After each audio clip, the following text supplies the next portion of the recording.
Welcome to Trapping Across America, where fur brothers meet every week. But we're still allowed to be men, and we're proud to be from the land of the fur and the home of the brave.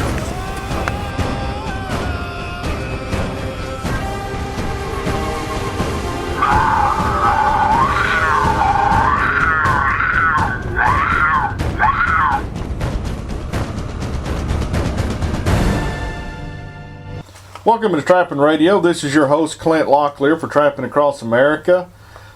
We have another show today where I'm going to be talking about some of the states that I've trapped in, some of the lessons I've learned there.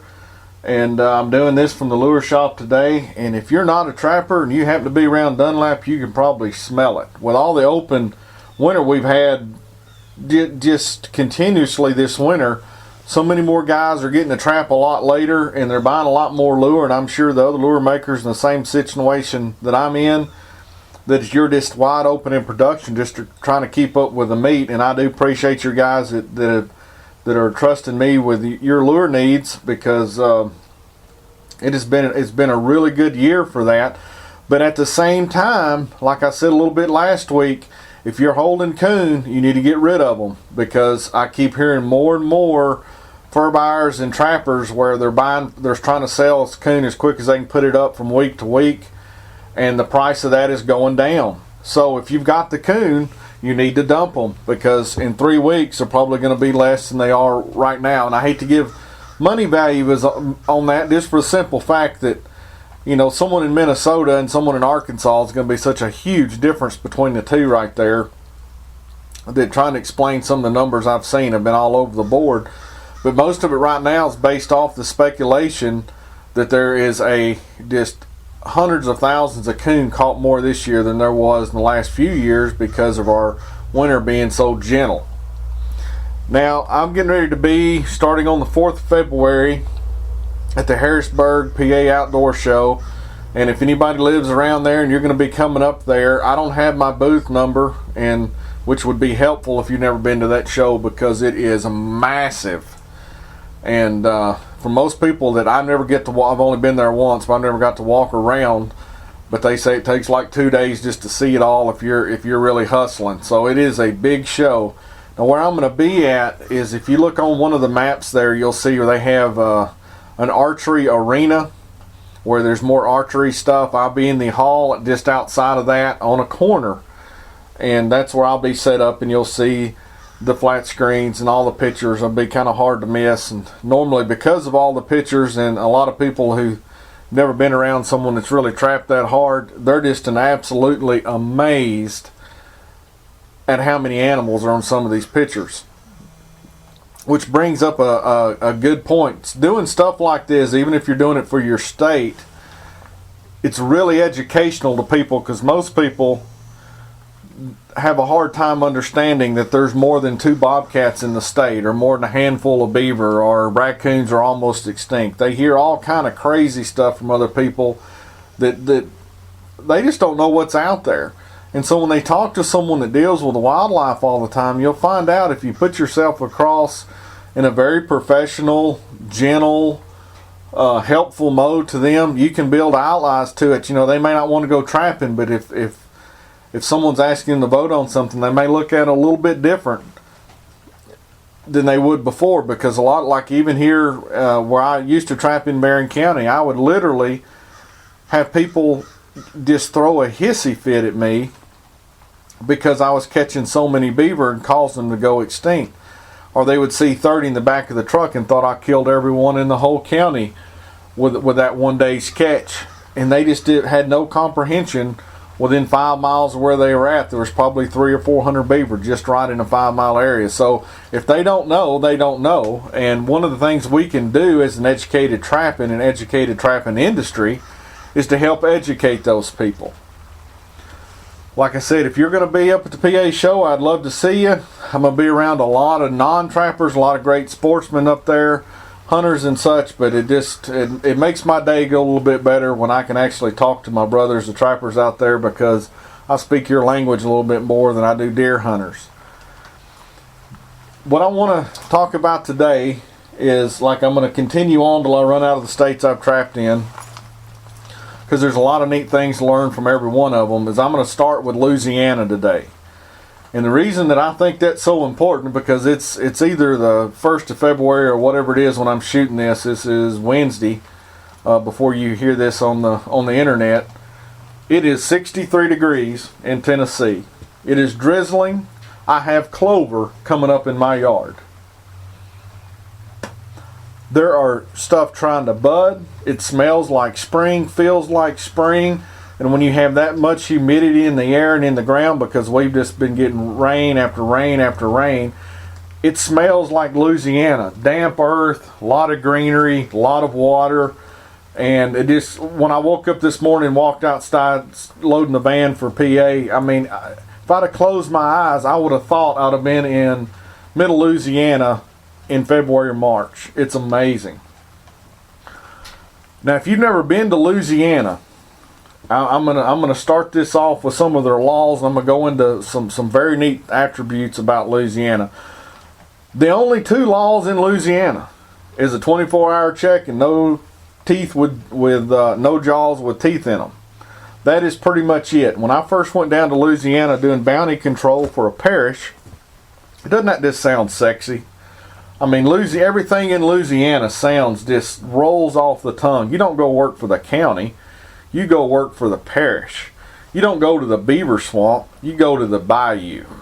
And everything about Louisiana to me is just really neat when it comes to that. But I was working for this parish down there, and I went down there, and I had to, it was not a bounty system like a lot that you get in certain states. You had to go interview, send a application about, what you've done and where you've trapped for, and have references. And then their police jury, which is what most people would call a county commission, would vote on it and say yay or nay. And they only allowed 4 or 5 people to be on this bounty system, trying to keep fraud out of it.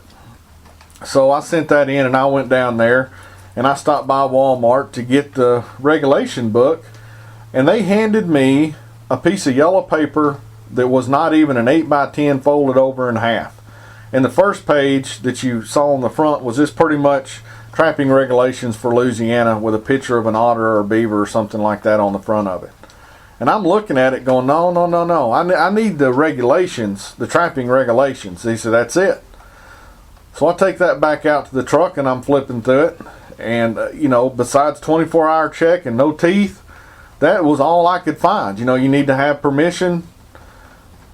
And that was it. There's a few things in there about live market. Well, I just couldn't believe that's all there was. So I looked up a game warden there in the parish I was working at, and called him and asked if I could come over and talk about the trapping. I was going to be trapping for the parish. He said, sure, come on over.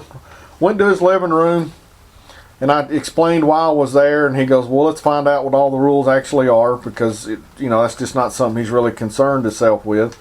He pulls out a book that was 3.5 inches thick, and I'm like, oh, here we go. So I pull up my little notebook to make sure I don't get in trouble.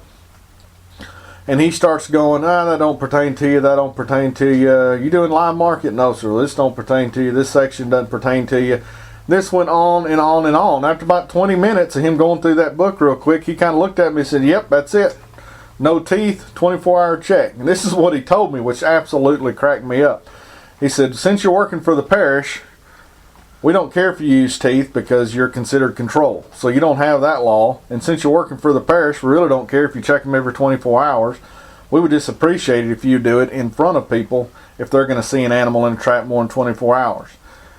And this is how I knew that this was such a good state to trap in. Besides, it had actual freedom-based trapping regs, if you can believe that. And someone that's in Pennsylvania and New York and all these other half-communist states, I'm sure you're having a hard time believing that. They don't have issues down there. They just don't.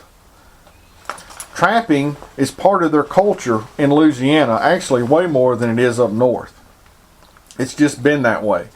The whole state is based around utilizing wildlife, and that is such a strange concept in the country that we live today. They actually believe that the wildlife and the land is there to produce for the people. It's not like that in Tennessee. It's not like that in most places I go to. They almost treat it like a criminal if you want to harvest the overabundance of wildlife out there and help keep everything in check. But in Louisiana, it's a lot different that way. The only thing he said, basically, and I'm sure you could get some peckerhead game wardens in different places of Louisiana, I guess, wherever you go. He said, as long as I don't have any calls or problems with you, you just do whatever you need to do to help us with the beaver problems we have. And that's the absolute truth. I mean, I never once had a game warden stop me. I saw them all the time going up and down the road. Never once did they stop, ask a question. They would wave. They'd see me pull off the side of the road. Because I wasn't bothering anything in their minds or hurting anything. I wasn't a criminal because I was trying to, get a little bit of the abundant wildlife that was there. There was no problems. And if you're looking for a safe haven to go trap like that, Louisiana and probably Texas are the only two options you've got left in the country, to be honest with you. They just really don't care. And they want you there, which is another big thing. I've called into Alabama getting my out-of-state license, and I've had the lady on the phone basically tell me verbatim they didn't want me in their state trapping. And I basically told her I didn't give a damn what she wanted. It was legal, I needed a license. But that's the difference between some states and Louisiana. So if you're looking for somewhere, Louisiana is a great state. Another advantage, even though you don't have a legal 48, 72-hour trap check law like you do in Arkansas, another really huge advantage of Louisiana is road trapping is very legal. And they're very lenient on that. If you're trapping beaver and coons and otter around there and you get off a little bit past the fence or whatever, or you're not really sure where the line is, I never once had a landowner complain. I've had a few stop, ask me what I was doing. They said basically kill them all. I hate those SOBs. And that was the end of the story. And that was just the world that you're in down there.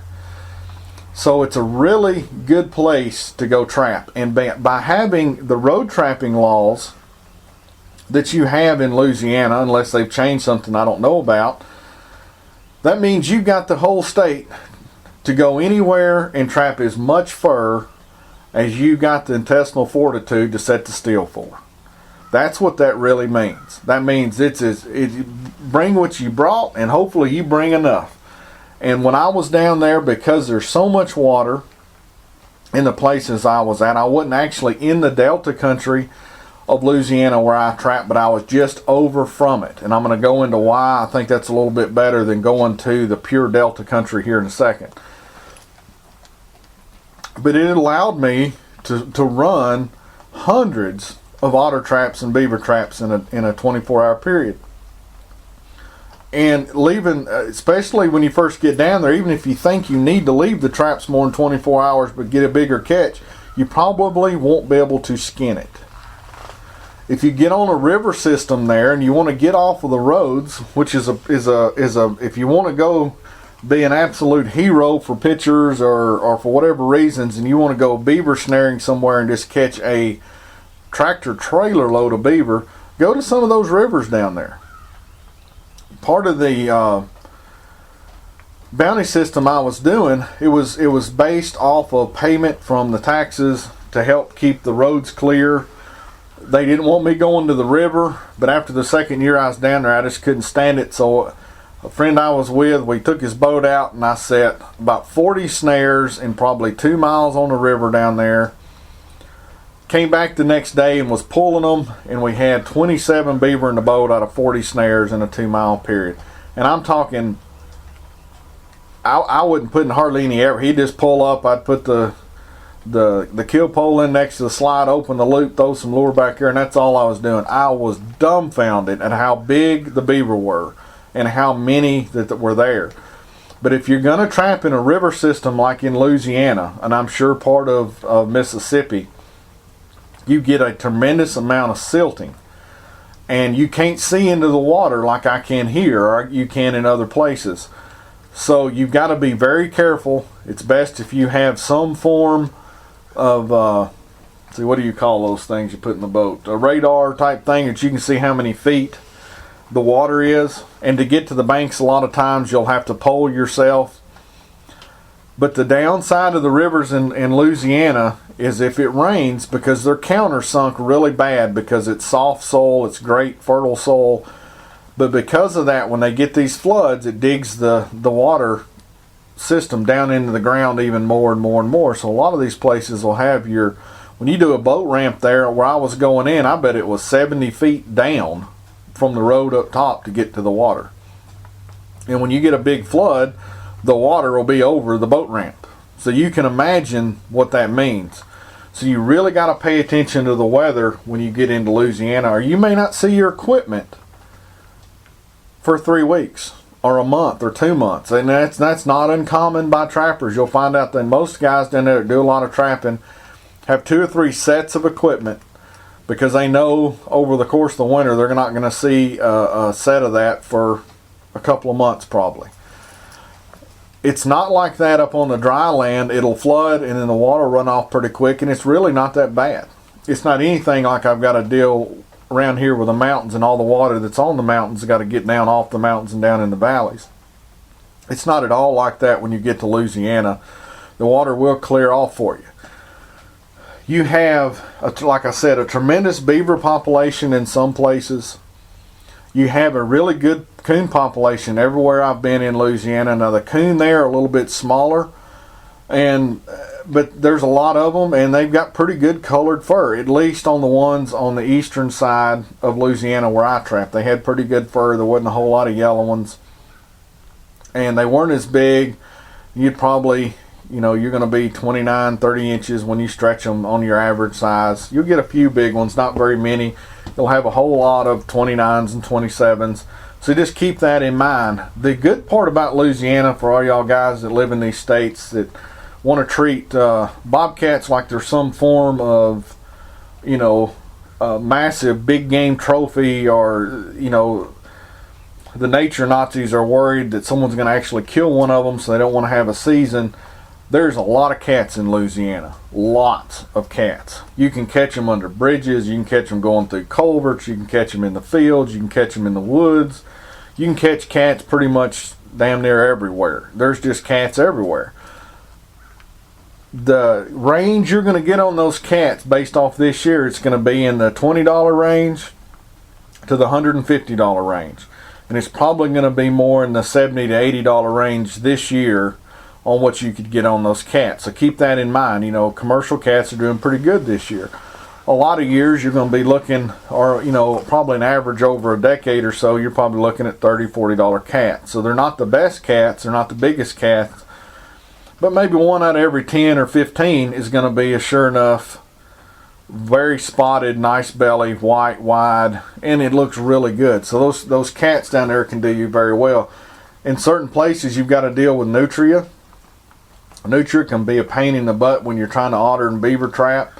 I don't really know of any market for that brings more than a couple of dollars, and they make very good bobcat baits. That's pretty much what mine has always went towards.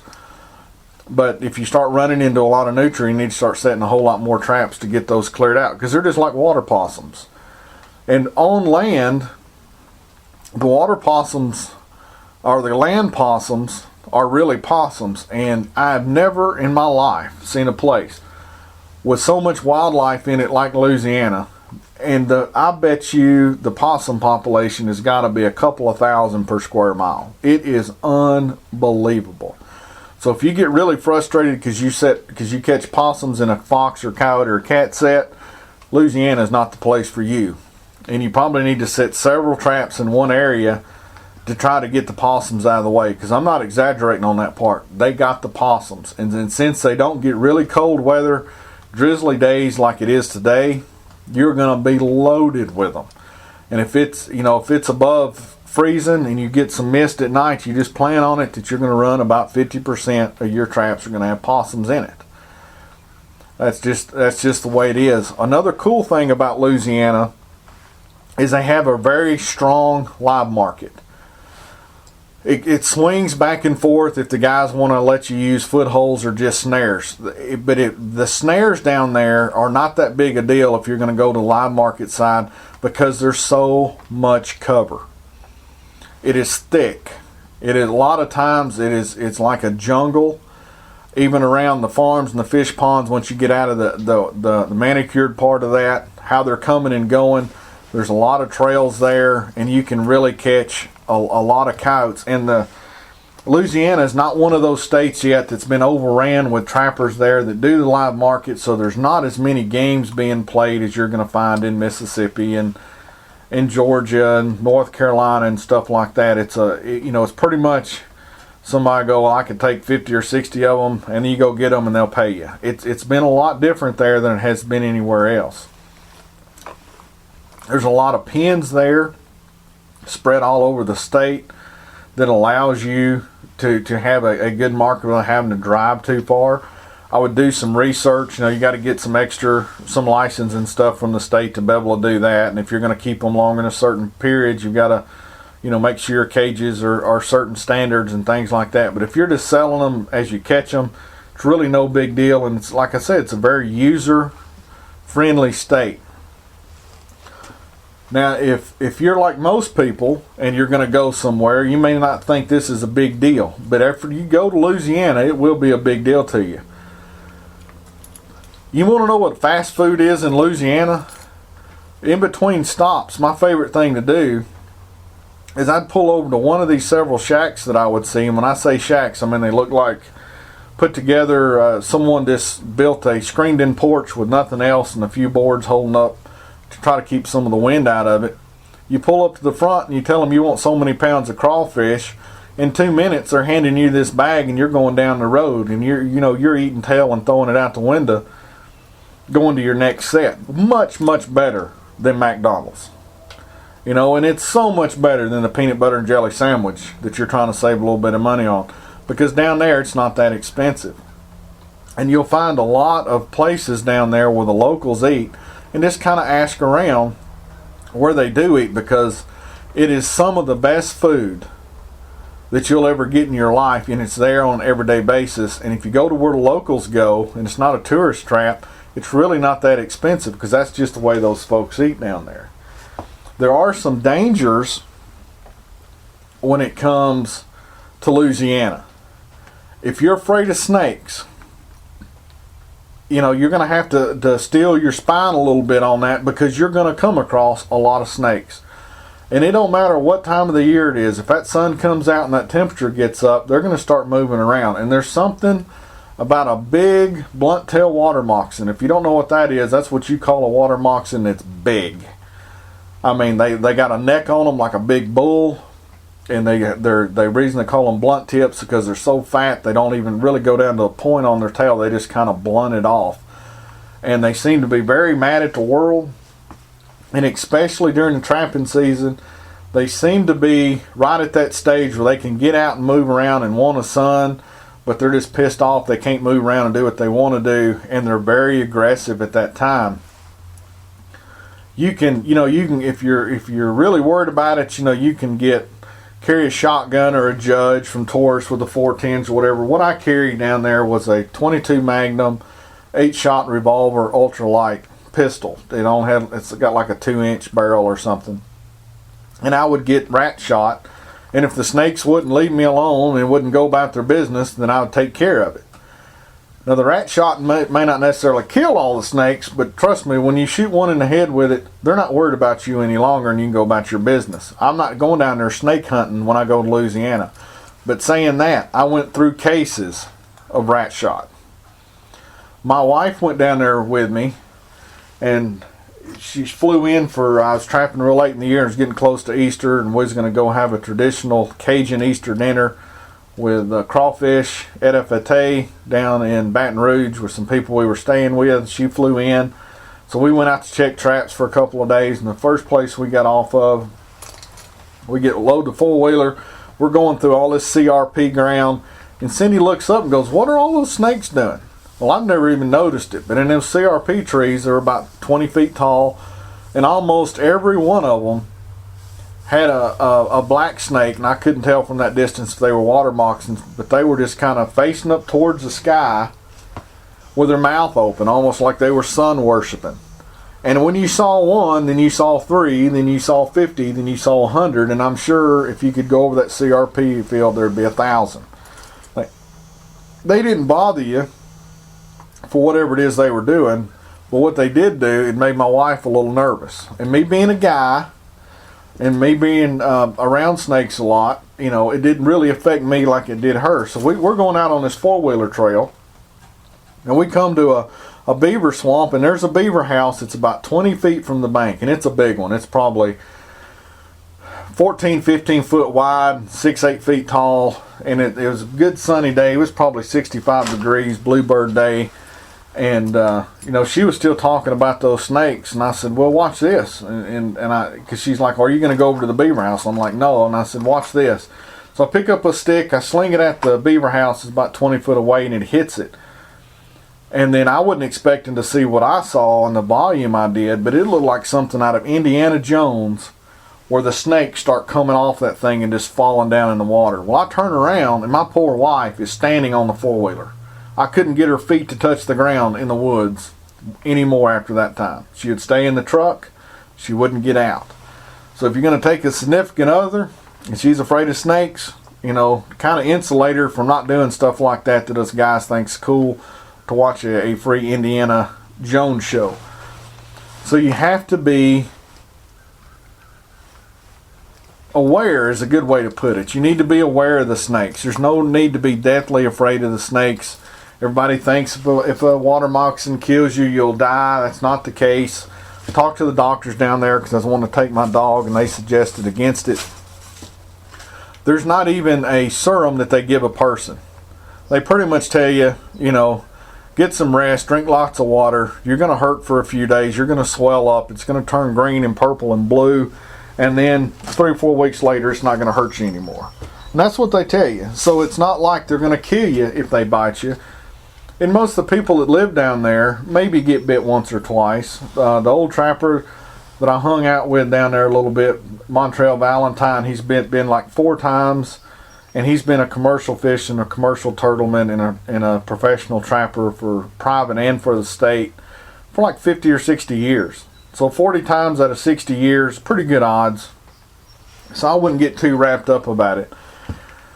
The other part about Louisiana that you need to be aware of that sounds really cool till you come upon the situation is when it rains and you get more current in the water than's normally there, and you start flooding out some of the bottoms, your beaver and otter traps will start connecting with alligators. Most of the time those alligators are just in the 3 to 5 foot range. They're not that bad. I don't know how an alligator works, but even though when they're under the water and they can't seem to get to the top, they don't seem to die either. They're not very fast at that time of the year, being oxygen depleted. I'm sure has a little bit to do with it. But the reason I'm telling you this is if you're coming from somewhere like PA or New York and you're used to just running your hand down there to feel the top of the conibear to see if it's set or not, or if you've got an animal, don't do that in Louisiana. Because you may be drawing a nub back, I assume. I've never been bit by one. I've never had one really act like they were going to eat me. But I wouldn't feel comfortable running my hands down there. And I've had a few times where I pull up the trap and I'm, waist deep in the water and I'm face to face with a 5 foot alligator. And my heart about comes out the top of my head and I about piss all over myself. That's just a fact of life in Louisiana. Pay attention to that. If it starts warming up and you're from a northern state and you've never really done trapping in warm weather, turtles will start walking on the bottom too, and you'll start catching them in those traps. And a big 30-pound snapping turtle will put the whammy on you if you just run your hand down through there. I'm not saying this to scare anybody from Louisiana. It's just the reality of being in Louisiana. It's a wild place. Louisiana is still a wild place. And some of the game down there will let you know that you're not always, top of the food chain per se, because they can still take a bite out of you too. But why would someone go to Louisiana, in my opinion? Well, to me, it would be because of the real lax laws. If you use common sense and you're a respectable trapper, you can get unlimited land down there. When I was working for the parish, this is not exaggeration, this is the truth. This happened to me 2 different times when I was in Louisiana. I'm going down the road. I don't drive with my hair on fire. I'm pretty good about obeying the speed limits or staying a little bit under there. So I'm kind of putting around doing my thing going down the road, because when you have out-of-state tags in a different area, you know, you just don't want to draw attention to yourself. Twice I've had state troopers blue light me and pull me over. And then, you know, I'm trying to figure out, you know, my tail light's broken, something fell out, someone's pissed off about what I'm doing, whatever it could be. And the state troopers come up and they ask me if I'm Clint Locklear and I'm the guy catching beaver, and I go, yes sir. And they start writing out a ticket, and it's not a ticket. What it is, it's a judge or a commissioner or something like that wanted to find you, the trapper, for you to come out and trap for them. And it's like that all over the place. You do a good job for one of those farmers down there, you don't need for land. Actually, you're going to have to start hiding from landowners. So if you're looking for a place to go that has that kind of potential, with that much property, with that nice laws, Louisiana is just hard to beat. Super people, super laws, awesome food, and you have never seen the amount of wildlife that you'll see down there. Now right now, with the otter prices the way they're going, which would be the reason most people would want to go to Louisiana, there at least for the next 2 or 3 years before all the local guys get geared back up and the prices stay around $100, there's a really good population of otter down there. And it's kind of funny.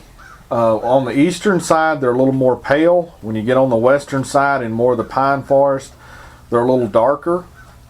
I've never trapped on the western side over there. I know a lot of guys over there, or a few guys that catch over 100 otter a year, 50, 60 when they're trying not to.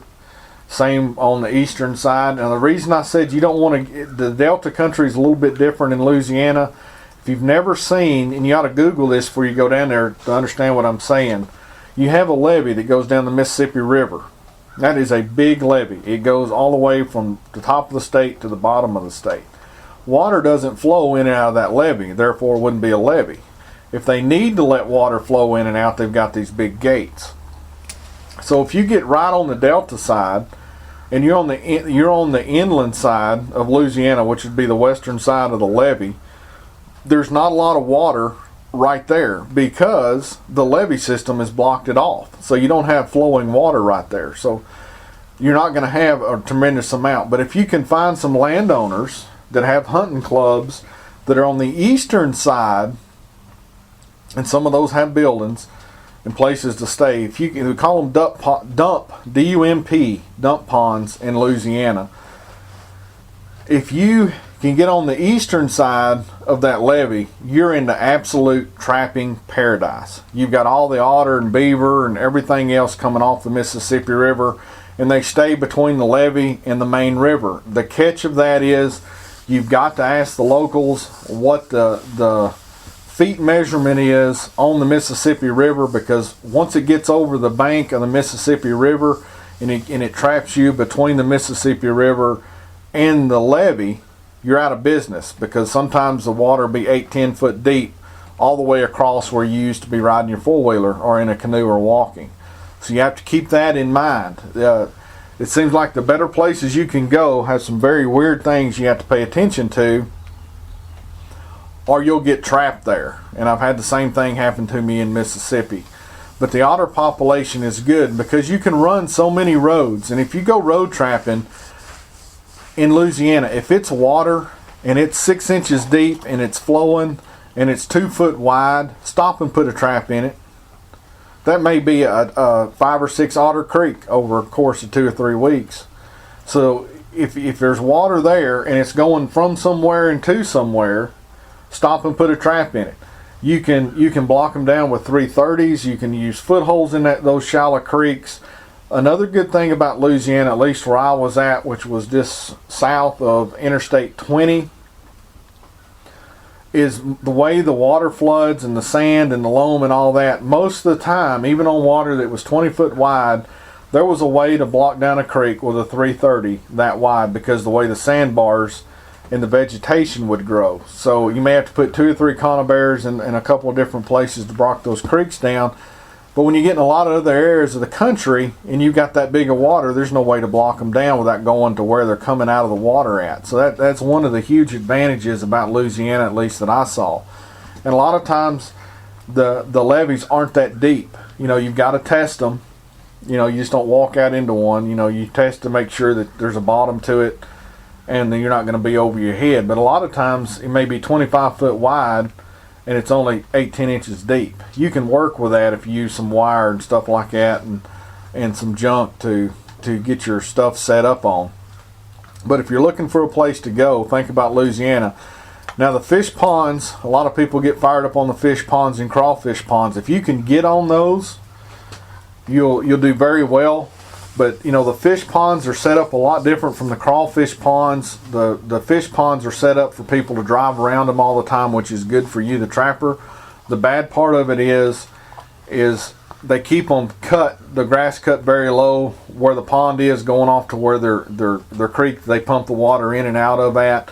So yeah, you may be able to see a trail, but the grass next to it's only a ½ inch tall. So that can cause you some problems. And if you ever get around somewhere that's got these ponds, I'm going to give you some advice here that'll save you a tremendous amount of headache when it comes to otter.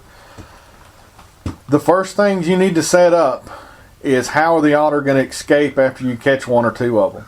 So instead of going to the classic crossover where they're coming out of one of these drainage ditches into these ponds, all this catfish, and you set that up, that is the last place you want to set up on one of these fish farms.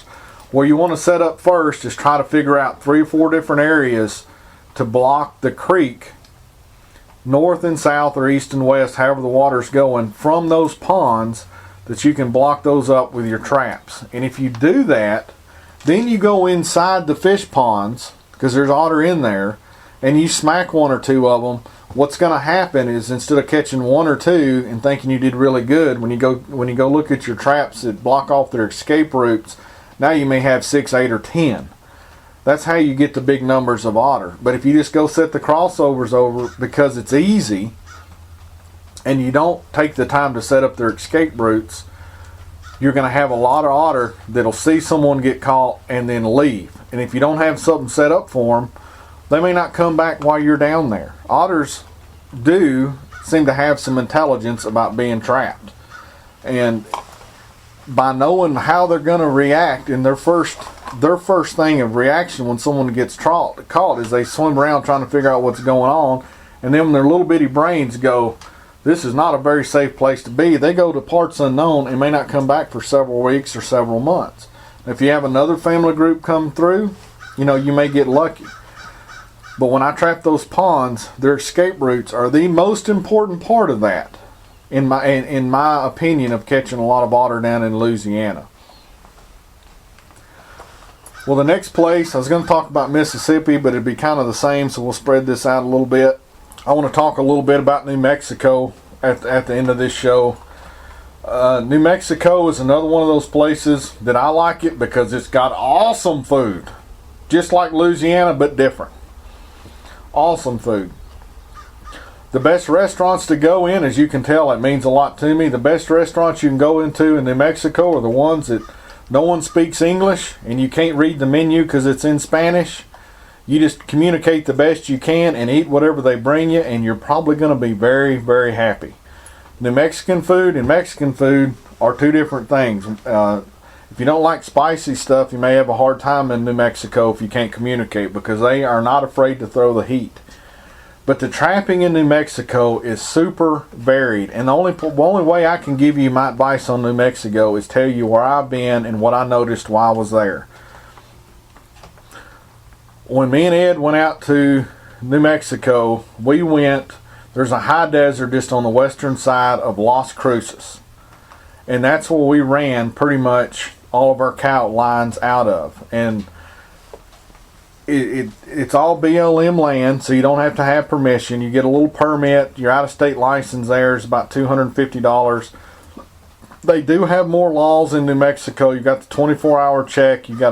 If I remember right, you've got a jaw spread limit. Your traps have to be offset in the game wardens. At least when I was out there, as long as you had a piece of number 9 wire wired around one of your jaws to keep them from closing, you were good to go. From memory, I think that's one of the states you have to have a trap tag number instead of a regular trap tag like you would here in Tennessee with your name, address, and all that stuff on there. They just go off of numbers. You have to have a catch pole in the vehicle. And, you know, if you're going to be on private ground, you got to have permission. The biggest thing there is the 24-hour check, having the offset and the catch pole. We got stopped by 2 game wardens in New Mexico, and they were some of the nicest game wardens I've ever been out in the field. There was never the pretense that we were doing something wrong. They saw the coolers and boxes and asked to look into them. When they realized that we were trapping, they were trying to take us in the best directions for more fur and cats. And, you know, they actually, both game wardens and when we left after tagging our cats, the state of New Mexico said, thank you for coming down and helping with our predator problem. I mean, amazing state as far as that goes. Now, where we were at around Las Cruces, which is more of a southern part of New Mexico, we didn't know it when we went in there, but there's not a lot of cats. So if you're going after cats, that high desert I'm talking about may not be the best place to go. But if you're wanting somewhere to go on a coyote adventure, Lord have mercy, is that fun. Because you've got almost beach sand, it doesn't rain, it gets down in the 20s and 30s at night, you'll be in a t-shirt by 10 o'clock in the afternoon. You don't have to worry about permission. We had a 180-mile line trap line out and never got off the same ranch. And we didn't have to ask him permission anyway. We met them later and talked to them, and they didn't care that we were there. It's pretty flat when you get up on top of these high deserts like that. The sand, you can literally, where you got the soft sand, to dig a trap bed, you just scoop the sand out with your hand.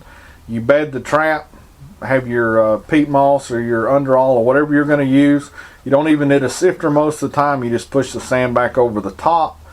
You know, you can dig a large dirt hole in the side of those mesquite dunes in just a second. I mean, a big hole, 8-10 inches round, 2 foot deep. And believe it or not, in that soft sand, disposable stakes work very well. I was very nervous of that. I wasn't using drags at that point in my trapping like I do now.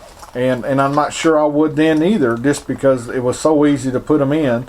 And then when 3 or 4 shovels going down, you can pull them back out. But we never had a coyote pull out one of those stakes. Now the coyotes, the farther west you get, are going to be smaller. So they're not going to have the force that if you're from the east, you're used to seeing a great big randy 40 or 50 pound coyote put on a stake in a trap. They're just, you know, they're not that big. You know, a big coyote in New Mexico is probably 25 pounds. A really big one would be 30. And if you ever got a 40 pounder out there, it'd be in the newspaper. It's just a different world as far as your coyote size goes. But you can go to your BLM offices, and there's one in Las Cruces there, and there you can buy these maps, or you know, they charge you for basically the paper, and you can see where you want to go, and you can line all that out, and you just go trapping, man. You just wear it out as fast and as hard or as slow and as fun as you want to make it. You can go out there and have a good time. And off in the distances, everywhere you see, you're going to see some of the most majestic mountain scenes that you have ever seen in your life. Seeing that at dusk and dawn with no humidity and the colors, the mountains look blue. I mean, it's not anything like I'm used to seeing anywhere else I go. And it's just a plain good time. And where we stayed when we went to New Mexico, there's a lot of these little towns when you get out west. They're not like Las Cruces, and they're not the suburbs of Las Cruces. This could be any town up there we found. But when you get out about 10 miles from those, you start running these little bitty towns that are about 4 blocks long. And there's not a lot of private ground in New Mexico. Well, every one of those little towns has what we call a boss dog. Well, you go find out who the boss dog was. And where we stayed at, the guy's name was Keno. So we found a house that he owned everything pretty much. And we found a little old junky house that he had, and we paid $300 for I think it was a month or 3 weeks or something. We stayed out there at his place. We had to go turn the power on. You know, that took about a day of our time getting the water turned on and all that. And it really wasn't that bad, and it was nice. Of course, it's not furnished. We're sleeping on the floor. We had a stove, we had a sink, we had a shower, and then he let us use part of his cotton gin there to put our fur up in. So that worked out very well. And a lot of those places that are really sucking as far as the economy goes, you can probably find a roach motel somewhere to stay pretty cheap, but it's not somewhere you'd ever want to take your wife or children. You may want to de-louse and debug before you get home from them. But it's a pretty cheap place to stay, and that's just part of trapping. That's part of what makes going out of state sometimes after the fact pretty funny. But anywhere in the state of New Mexico, you can go and pretty much trap because it's BLM property. After we left the high desert part of New Mexico, we went up to Lincoln National Forest, which would be northeast of there, probably about 2.5 hours. And you can go from 5,000 feet at the desert floor to 10,000 feet at the top of that national park in about 40 minutes. So it's very drastic in the difference. Up top there's snow, down at the bottom it's 60 degrees. The animals we caught up there were a lot better quality. But here's what I want everybody to know that's thinking about going to New Mexico and want to run to the mountains. You may be able to be better off if you're thinking about coyotes to stay in the desert floor, because you can catch 10 times as many coyotes, even though they're worth half as much as the ones on the mountain, because it's easier trapping, it's easier traveling. You don't have the weather to deal with. You're not having elk snapping your stuff off. You're not having to look behind every brush and tree because you see 20 sets of mountain tracks in the fresh snow every day. And every Tom, Dick, and Harry in New Mexico knows that cats out there bringing $400 to $700, and they're setting traps on every one of these side roads out through there. Now, if you want to get in there and get it with it, like we did, knock yourself out. But you're not going to catch the numbers because that's where everybody goes in New Mexico seems to trap. And I'm sure it's the same way at Gila or a lot of the other big, well-known cat factories in New Mexico. You can still go catch quite a few cats. But, one thing that you're going to have to wrap your mind around, if you're from the East and are used to being more mechanized like I am, the really good cat trapping in a lot of places when you get out in New Mexico or even Arizona from being out there on the Navajo reservation, you're going to have to walk to get to the good cat locations. So you're not going to get as much stuff out as you would if you're going to trap like I do in Texas or I do in Missouri or Tennessee or somewhere. Because you've got to go to where the cats are at, and they're more precise when you start getting out there. And if you're going to go to these big national forests, plan on walking in a little bit to get away from all the guys that are trying to road trap. Because there ain't much alive around those roads after the first couple of weeks of season out there. We learned that the hard way. The ground is not very good to deal with. Staking is a pain. Johnny Thorpe's, fence staple on the end of a chain makes a whole lot more sense out there than I've ever seen it anywhere that I've trapped if you're going to try to trap in the mountains or use drags. But the weather, you can be up there and get 3 or 4 foot of snow. So you need to try to keep that in mind. But New Mexico, they have fair laws. They have great food. They have unlimited land. If you don't like this million acres of BLM land you're playing on, go to the next one.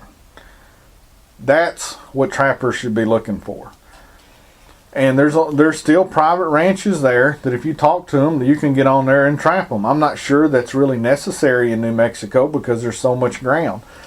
Now, from a coyote point of view, which is what we mostly went out there for, we're catching 7, 8 a piece a day. Ed went out there, was getting about $35, $40 for those coyotes, and we brought them back home and sold them.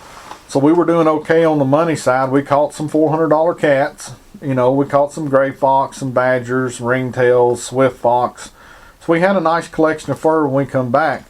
But what we noticed, if you're not in the mountains, you want to stay to the wimpy side of trapping. And what I mean by that is, what we noticed is the better the ground was, the more the animals were.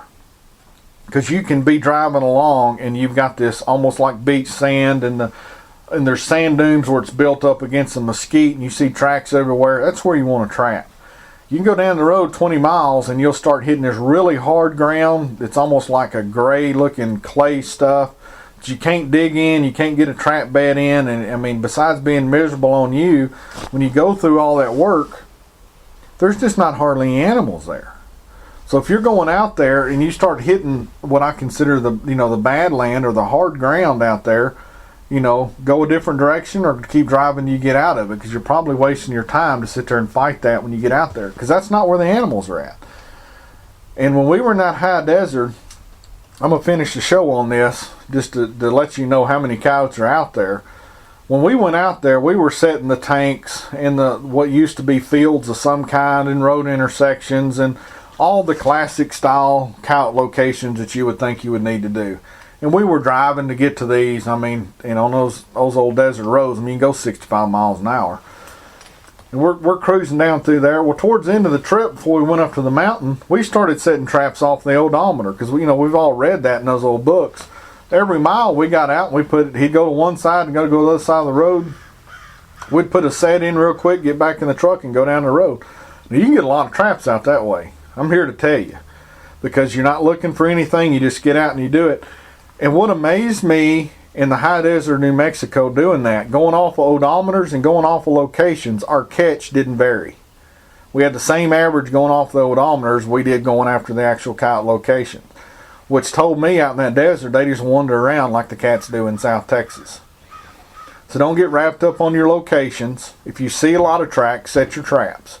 If you want to go off the odometer, you're not going to like it right at the beginning because you're going to think you're going to be screwing up because you're just sitting in the middle of nothing. You'll be catching stuff and you'll be absolutely amazed. Now, some of the tanks out there, we did have better luck that actually had water with the windmills than any other place, because some of those would be worth 8 or 10 coyotes because they would be coming in because there was a lot more rabbits and stuff that would stay around those tanks. Some of the other fields and stuff looked really good, and I never could figure out what they were trying to grow, but it just didn't pan out that well. But there's a lot of game in New Mexico, and there's a lot of ground for a trapper that's got a little fire in his belly to go out there and get. And that's the keys. You got to have that fire in your belly if you want to go make money. If you're just going for a vacation, man, go to the high deserts out there where you got soft beach sand, no worries in the world, and just trap as little or as hard as you want to, and you will have a great time. That I promise you. When you come in, you can get you some of that good New Mexican food, get you some good sleep, and go at it the next day. And New Mexico and Louisiana, I like going to Texas a lot because I can make a lot of money there, and I like South Texas. But Louisiana and New Mexico, to me, have more of a fondness in my heart than a lot of places I've ever been, because the memories and the terrain and the people and the culture, all that was just so different than anything I've been around, and it's just absolutely knock you on the ground beautiful a lot of times. And if you're just trapping at home, you don't get to, that's part of the beauty of going out of state trapping. Go see the world that you live in, and you'll have more respect for the animals you catch, and you'll learn so much more by going to different places. But just, we have freedom in this country, so why not use it? Well, I'm going to go ahead and stop this show this week. Now, next week, there won't be a show. I'm going to be at the PA show, and there's just no time with me trying to get everything ready for that and our lure sales the way they are for me to run another show and get it uploaded. So there's going to be a down week next weekend. Then I'll get it rocking and rolling again, and I will try to get a bunch of interviews together to help me get through the time I'm going to be in Texas. So if you're still in season where you're trapping at and you still got some open ground, or if you don't, go out there and enjoy yourself, hammer some fur, just enjoy what you're doing, man. It's the greatest thing in the world. So don't waste it. Don't waste the season, and don't waste this week if it's still legal to be trapping where you're at.